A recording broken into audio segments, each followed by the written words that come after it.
Right now, 7:25. At this stage of our investigations, we can confirm that we have been the victims of a cyber attack which has impacted our healthcare systems. We have, as I mentioned on other occasions, engaged cybersecurity experts to help us investigate and resolve the matter. We've also informed the appropriate authorities. Those investigations are ongoing. So we understand there's been a lot of interest in this matter, but it is under investigation at this time. Those involved in the attack may actually be monitoring what we are saying in media and on the floor of the House.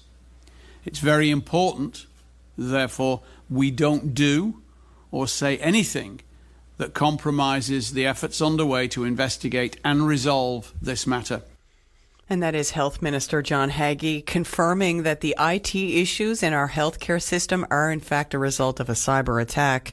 Kevin Andrews is a technology teacher, podcaster, and blogger on all the latest digital trends. He joins the program now. Good morning. Good morning. So, how often is this type of thing happening? Well, according to experts, healthcare facilities are really increasingly being targeted in what they call ransomware attacks because of the sensitive files that they manage. And, the criminal syndicates of the world really seem to be laser focused on targeting hospitals and municipalities that take control of sort of management systems. And so because of their importance in these critical situations, and you tag on then COVID to that as well, then a lot of these systems tend to get compromised and really bend in the end. So, these types of breaches are, a lot more frequent than what one would think for sure. And so, there's a lot of news really coming from the U.S. of corporate and healthcare data breaches, but really here in Canada, there are many too. And it only seems to it's getting more frequent. And so depending on who you speak with, it would seem as if Canada's healthcare system is under siege from unrelenting, cyber criminals trying to really access patient information and their other data. And I think from, the reports that are coming out, healthcare professionals and cybersecurity experts say that hospitals and clinics are really unable to cope with these growing threats. So nothing new with these types of attacks, but based on what you know in other attacks at other healthcare services and systems right across the world, how long does this type of thing typically last?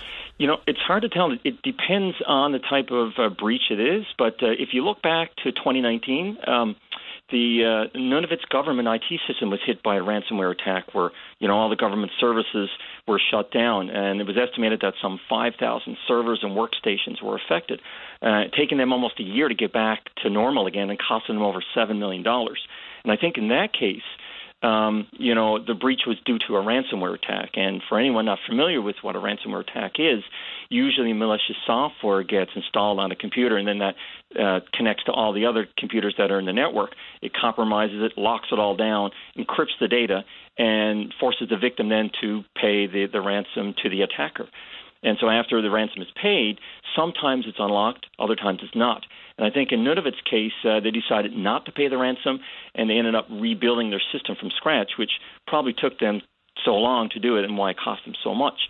So other systems have been compromised before. If you look back to 2019, hackers crippled computer systems in Ontario, and they were all taken offline for quite a while as well. And I think back in 2020, eHealth in Saskatchewan had the same type of problem, and they were certainly compromised for quite a while as well. So, there's a lot of talk about it, and I think we're certainly not the first to get hit, and certainly won't be the last. Are criminal charges frequent in the aftermath of a ransomware attack? I would say so if they're successful at catching the perpetrators.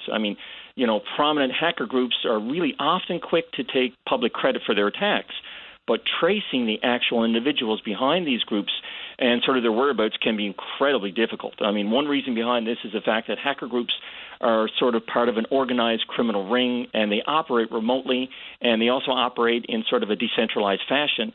And a lot of times they deploy intermediaries to communicate with each other, making it very difficult to sort of trace down. And I think, many times companies are most often victims of these ransomware attacks, can be blindsided about who actually attacked them because of the sophisticated nature of the attackers. And, you want to think of it as sort of unlike a physical attack where you can do multiple forms of identification like fingerprints or DNA. In cyberspace, it's much harder to do specific digital fingerprints with really any certainty. And with some people still working from home, Kevin, it's maybe even from like a less secure system. Could that have been a weak point in our healthcare IT? It could for sure.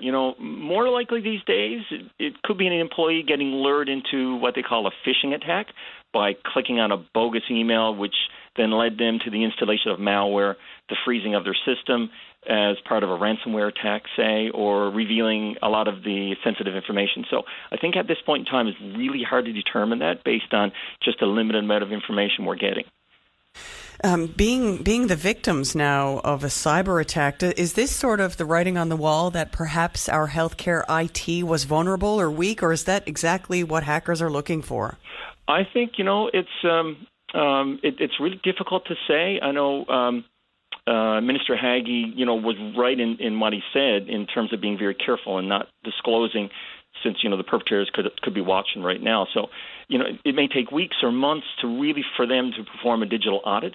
And I think maybe even longer if they have to restore the system back. So, like Mr. Heptich stated as well, it's hard to determine timelines, and it's hard to really tell at this point in time, I think, where the hackers penetrated and how severe it is.